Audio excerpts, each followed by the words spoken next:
background. So my parents actually lived in Glasgow for a few years. So I was actually born in Glasgow. You wouldn't be able to say that by my accent. And then they moved back to the roots, to an island called Scarpe, which is about 2 hours by ferry to the west of the Isle of Skye, followed by a very windy road of 5 miles, and then another short ferry crossing to a small island in Harris. So my parents were actually, my dad was actually 45 and my mum was 35 when they got married. And they then had 4 children. So my dad was actually 55 when my youngest sister was born. He had been very ill in his 20s. He had TB and actually ended up having to have his lung removed, which was actually, major surgery in these days. And the doctors basically held little hope for his recovery from TB, but God had other plans. He was 89 when he died, and he had 10 grandchildren by then. So God was really faithful to them over the years. So the island I grew up in had 500 people on it. It's about 3 miles in circumference. And in the early 70s, the school that I went to had about 70 pupils. I had 8 in my class. And I basically loved every aspect of my childhood. I had 31 first cousins, and all but 6 of them grew up on the island with me. So basically, all our neighbours had kids, and we just played outside a lot. And in a way, I would say it's not unlike scheme life in one way, because it was all, there was very much a sense of community. Houses were built really close together on the land, and if you ran out of anything, you would pop in next door and ask your neighbour or whoever to borrow things. But the way it wasn't like scheme life is there was no crime on the island. Nobody locked their doors at night. You would leave the key in the ignition of your car. There were no police on the island, but they would occasionally make a visit. But they would have to come across the ferry, and if there was another car on the ferry at the time, they would soon get word around the island that the police were coming. So everybody that didn't have an MOT on their car or road tax would just hide their cars until the police left. So that's the kind of place I grew up in. My dad was a seaman, so he was at sea. My grandfather actually had small coastal boats that went round the British coast with coal and fish meal and things. And because they ran the boats themselves, if they weren't at sea, they didn't get paid. So a lot of my memory of growing up is my dad being away at sea and maybe coming home for a weekend or something like that. But because I lived on the island, one of my greatest memories is getting to go fishing with my dad when he was at home. He would take me out, and he knew all the good spots for good fishing. Basically, if you weren't catching something within 5 minutes, he would just move the boat somewhere else. So, and I can remember borrowing my dad's rowing boat, myself and my friend, and we would row across the bay. None of us could swim. We didn't wear life jackets, and I tell you this, I wouldn't let my kids do that when they were that age. And my mum was the local district nurse on the island. So basically she was first on call if anybody was ill. And but we also had animals growing up. She would, before going off to work, she would milk the cow, let the hens out and feed the sheep, and send us off to school. And then she would go off and do her rounds. And my dad would be away at sea, and she was basically, they were hardy. I've got no memory of her moaning that she was tired. I'm sure she was, but yeah. So I often think of, there's some children's books called the Katie Morag stories. I don't know if any of you have seen them. And that's how I think about my childhood, where lots of cousins to play with, and yeah, good fun. Both my parents were Christians, and I remember my dad was just a very patient, peaceable, gracious man.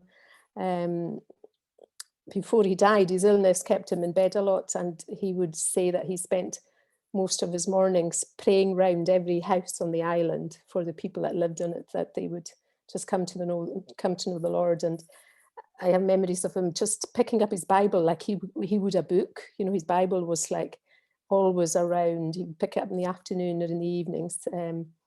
And yeah, and I think what's written on his gravestone summed him up well. It just says "in Christ," and so yeah, I was really thankful for a home where I was taught the Bible, and up to the age of 12, I would say I loved going to church. I loved going to Sunday school. Everybody in my school went to Sunday school, which was obviously really unusual now. And yeah, I did want to be a Christian when I was quite young. But I think for me, the problem I had that I would maybe say I was a bit of a goody two shoes. My older sister was always getting in trouble, and I was always the good little girl in the house. But I actually thought my goodness was sufficient to take me to heaven. That because I was a good person, then in that case, Jesus should allow me into heaven. And, you know, I was so deceived by that. My greatest need was to actually see my sin, to see how I needed a savior. And it was probably about the age of 15 that I actually realized that. And it was actually when a group from our church went off to Stornoway, which is the town in the Isle of Lewis, about 40 miles from my home, for a kind of weekend away with our youth fellowship. And there were some special services on. And it was actually Alistair Begg that was preaching. It was in 1983, just about the time he'd gone off to the States.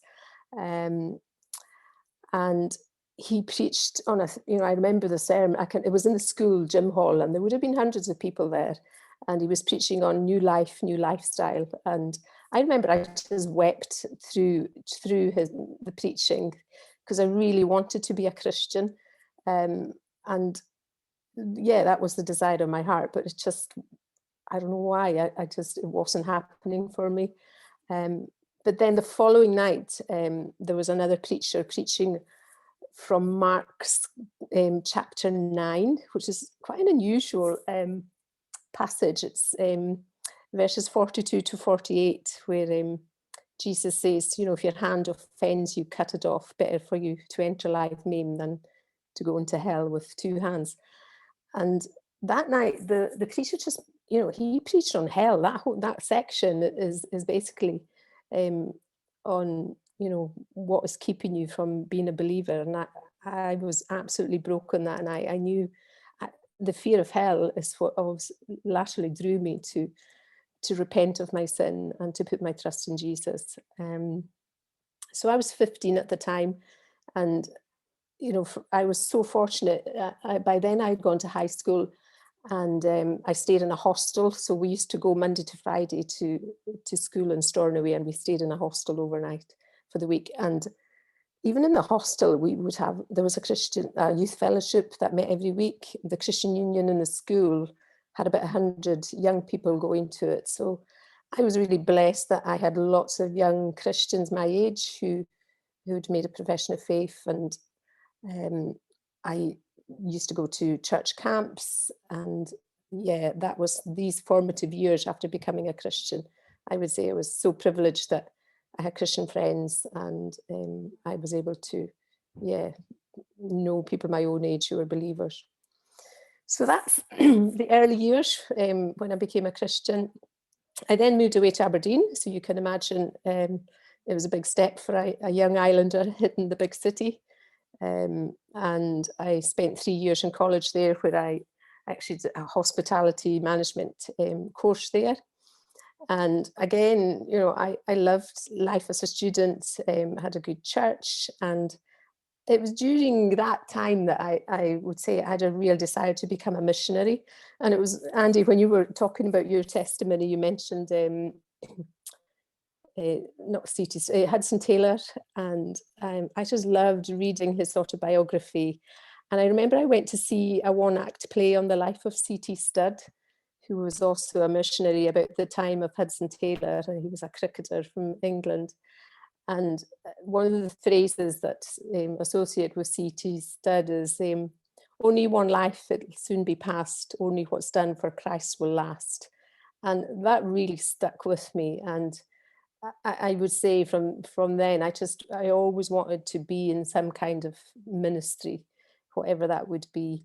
And I actually got the opportunity at the end of my time in college to go to not South Africa, but to Florence in Italy with an organization called ITHES, with a group of young people to do evangelism. We did things like drama on the streets and things, which was very much out of my comfort zone, as you can imagine.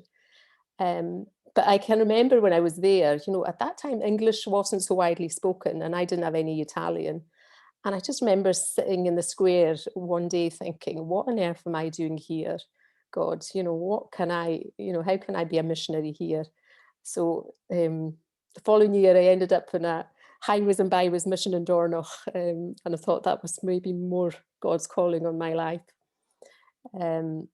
So after Aberdeen, I was going to do another year of studying in Edinburgh to become a catering manager in the NHS. And I was given Aberdeen Royal Infirmary as my placement hospital. But all my friends had actually moved away from college then, and I went back and I was staying in the nurse's home. And I just got really homesick. I wasn't enjoying the course, and I ended up going back home to Harris, not really knowing what I was going to do with my life. And while I was there, I picked, I was thinking, well, I need to find some kind of job in the meantime. And there was no internet, of course, sure. But I picked up a magazine, a Christian magazine, and I saw an advert for a cook in an outdoor centre in Glencoe. And I do remember my dad saying to me, what on earth are you going to Glencoe for? There's nothing there. And I'm thinking, I grew up on a remote island in the Western Isles, but he thought Glencoe was remote. But anyway, I went there, I took a job for a summer, and it was while I was there that I met Kiki. He was in the police in Port William at the time. And I think some of you were up in Glencoe earlier on was it this year or the end of last year? And one of the places we walked a lot was the Lochan. There's a lovely loch in the Glencoe village. So that's where we did our courting, you could say. So we were together for about 2 years, and then we got married. I was only 23 at the time. And he got transferred by the police back to the islands, to Stornoway. And I got a job in the hospital there. And it's like many people, we bought a house, and we had kids. And looking on the outside, you would think, we had everything we needed. We had a nice house, a big garden. We were in a big church. There were about 1,000 people in it. And, life looked good. But actually, for us, although we were in a big church, we weren't really engaged. We did a bit of youth work, but we weren't really that committed in the church. And I remember a friend of ours was a minister down in Uist, which is South Uist, which is another island. And they were planting a church down there, and they'd been praying for a Christian family to move into that area. And I remember he came to visit us, and he read to us Haggai chapter 1.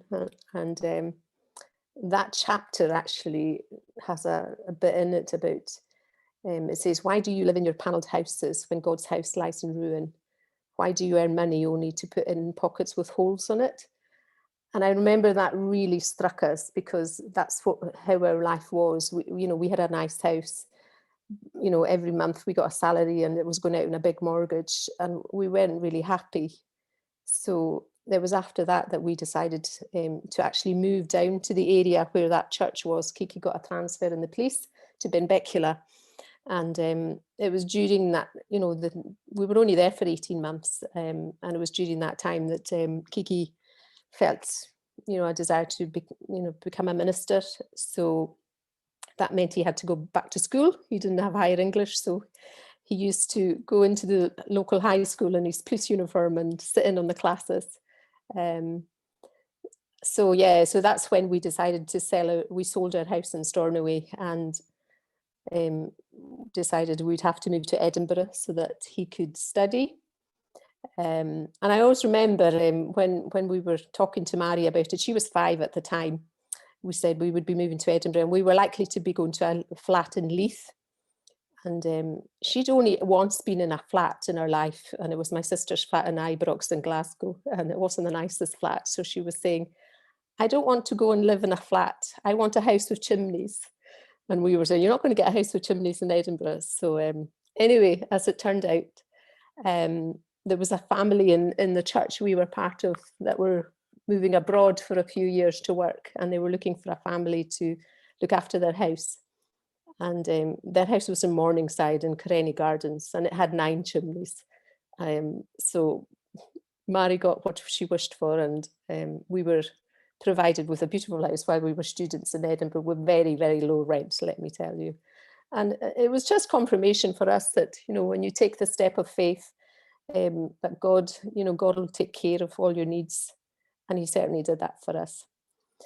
So that was Edinburgh. Sheena, I think, was 1 at the time. So that was about the year 2000. And after Kiki finished studying, there was a church in Fort William, just on the outskirts of Fort William, called Kilmallie, that needed a minister, and that's where he ended up. And at that time, it was a small, quite elderly congregation, and the building was a horrible 60s style building. But the church itself was in quite a poor housing area. And we started various outreaches, very similar to the stuff that's done in Niddrie, with like something similar to Progressing Pilgrims and children's work and things.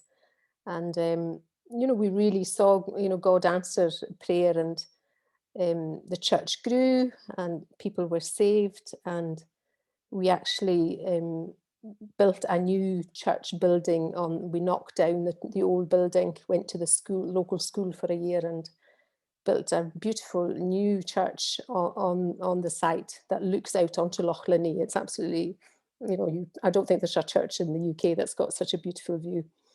And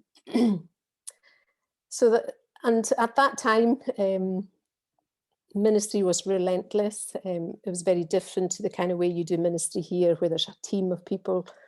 For us, it was really the minister and a few elders who had their own jobs, professional jobs. And quite often in the free church, it would be a buy one, get one free. If you get the minister, you get the wife to do work for free. So I was really, you know, looking after the kids and very involved in what felt like a relentless ministry. And I would say latterly, ministry almost became an idol for us. It became the most important thing above everything. And following on from that, I mean, I'm sure most of you that are on the call are aware of the situation with us. We'd been married for 25 years, and Kiki ended up having an affair with one of the women that started coming to the church. She'd made a profession of faith, and I'd spent a long time discipling her, and she came into our home a lot, and then basically boundary lines were crossed, and it ended up being, what will I say, a slippery slope that just led to a complete crash, just devastation. And in the mix with that, in these years we were in Kilmallie, we got to know Mez through some mutual friends. We actually ended up on holiday in Prague with Mez. He was attending a conference, so we went along, and that's when we met Mez and Miriam. And Mez and Miriam used to sometimes come up to Fort William just to have a wee break, to get a wee holiday. Sometimes if we were away, they would use our house. So we knew Mez and Miriam through that. And Mez was probably aware of our situation. And as most of you know, Mez doesn't mince his words. If there's something wrong, he'll find out why. So Mez basically phoned us up and said, I'm coming up to see you next weekend, and I'm coming, whatever you think. And, you know, he challenged Kiki about the situation. And at that time, there was denial and things. But anyway, in the end, you know, Kiki got asked to resign as the minister in Kilmallie. And for us, that was just devastating, you know, what had been built up just had fallen to the ground in a very short time. It meant we were in a house that belonged to the church. It was part of the job. So we had to give away a lot of our furniture. We didn't know where we were going to live. And then I would say Mez came up with a rescue package for us. He got some funding and some work for both of us in Edinburgh in 20 schemes. So that was in September 2017. And we moved to the flat in Niddrie Marshall Road. But unfortunately, it wasn't the rescue package we had hoped for. Kiki was still in sin, and after about 6 months, he made up his mind that our marriage was over, and he decided to leave. That was in April 2018. For me, that was utter devastation. I was, the pain was awful. And I would often think back on my life, when, I described my upbringing and my teenage years and being in college. And I would say I never really suffered anything in my life. I had an easy life. And then this happened, and it was totally devastating. In a way, I often said it was maybe worse than death, to be betrayed by somebody that, you'd loved so much. But I was so thankful to God that I was in Niddrie at the time, that, the providence of God, that I'd left Fort William and we were actually in Niddrie when this happened, and that I was in a church that really cared for me really well. They loved me well, and practically and prayerfully, and that for me was such a support in a time in my life that was just awful. I actually sometimes compare it. I've got a couple of photos on my phone, and one of them is from my mum's house bedroom on a beautiful day in Scarpay, and it's blue sky, blue sea, dead calm. And I've got another picture of the bridge at the Jack Cain Centre, and it's full of rubbish and mess. And that's how I pictured my life. It had gone from this picture of beauty and real blessing to a picture of absolute devastation and mess. And it just showed, just the devastation that sin leaves. For us, for Kiki, it meant, the loss of his marriage, his relationship with his children, the church, the cause of Christ was in ruins because of what happened. However, there is a but, which is good. I love that word, but, in Ephesians 2, but God. It's not the end of the story. And before I get to that, I'm going to mention, I remember one beautiful Sunday. It was in August 2018. And I think for the first time, I'd actually felt maybe anger not towards God, but probably towards Kiki for the hurt that he'd caused us as a family. And I was walking along just at the Jack Cain Bridge, and I was audibly expressing my anger in Gaelic, because that was my first language, and that's how I felt I could express myself better. And I was probably crying walking along to church. And that morning, Andy was preaching on 1 Thessalonians 5:15, and it says there, make sure nobody pays back wrong for wrong, but always try to be kind to each other and to everyone else. And I remember sitting through that sermon just completely broken. Poor Joe Lamond was sitting beside me. I felt so sorry for him, because I was so upset. And I was sitting there, and I was in my head saying, God, your standards are too high. I can't do this. I can't not feel anger. I want to pay back wrong for wrong. How can I be kind? But then I think I got to the point at the end of the service where I realized, well, his standards are too high. None of us can achieve them. And that's why Jesus came. That's why we have the cross. That's why, he came to deal with our sin. I reckon that morning we probably sung Christ is Mine Forevermore as well, just to add to the emotional wreck that I was. And that song talks about, minor tears in times of sorrow, darkness not yet understood. Through the valley I must travel where I see no earthly good. But in the midst of that, I was so aware of God's peace, mine is peace that flows from heaven and the strength in times of need. I know my pain will not be wasted. Christ completes his work in me. And despite the hardship of these years and, the pain for our family, I still believed, God had more to do with Kiki. And yeah, just as I was at this stage in my life where I was adapting to being single again and being reconciled with that situation, praise God, the prodigal returned. And Kiki got back in touch after the Lord had worked in his heart, and he repented of his sin. And he then moved back to Edinburgh, as some of you know, and went to stay with the Beatties. And then lockdown happened. And that was March last year. And in God's strange providence, lockdown for us, the first lockdown in particular, was the best 100 days for walking and talking and working through what had happened, and if we could be reconciled.